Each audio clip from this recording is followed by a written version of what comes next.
नागपूर जिल्ह्यातील सावनेर तालुक्यात नांदागोमुख या गावात किशोर देवराव वाढी वय वर्ष 37 हा गेल्या काही वर्षांपासून देहू, आळंदी, पंढरपूर येथे कीर्तनकाराचे प्रशिक्षण घेण्याकरता गेलेला होता। प्रशिक्षण संपलं। आता हल्ली नागपूर आणि मध्य प्रदेश येथे कीर्तनकार याने आपले कार्यक्रम सुरू होते।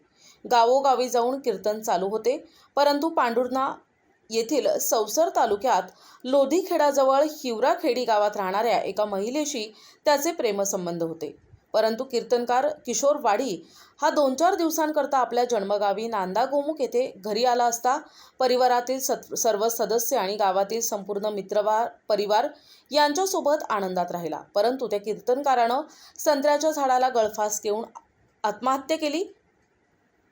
शनिवारी दिनांक 19 तारखेला सकाळी 9 वाजता ही घटना उघडकीस आली।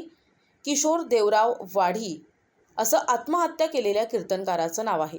त्याने लिहिलेल्या सुसाईड नोटवर गणेश बोबडे, दिनेश बोबडे, भिकाराम बोबडे तिघेही राहणार पांढुर्णा मध्य प्रदेश तसेच मध्य प्रदेशातील खेडी येथील महिला मनीषा मुसळे यांच्या विरुद्ध आत्महत्येस प्रवृत्त केल्याचा गुन्हा दाखल करण्यात आला आहे, अशी गुप्त माहिती प्राप्त झाली आहे। नांदागोमुखचे किशोर हे 17 एप्रिलला नाशिकला कीर्तन करून घरी परतले होते।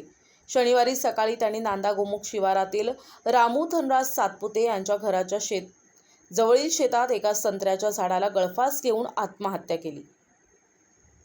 यात आरोपींनी 1.5 लाख रुपये मागितल्याचा आरोप केल्यामुळे आणि मनीषा मुसळे हिने खोटे प्रेम करून आपली फसवणूक केल्याबद्दल लिहिले असल्याची माहिती मृत किशोर याचा भाऊ रुपेश वाढी यांनी पत्रकारांशी बोलताना दिली आहे। तसेच नांदागोमुख येथील गावातील एका कीर्तनकार या किशोर याचा घातपात झाला असावा अशी नागरिकांची चर्चा चालू आहे।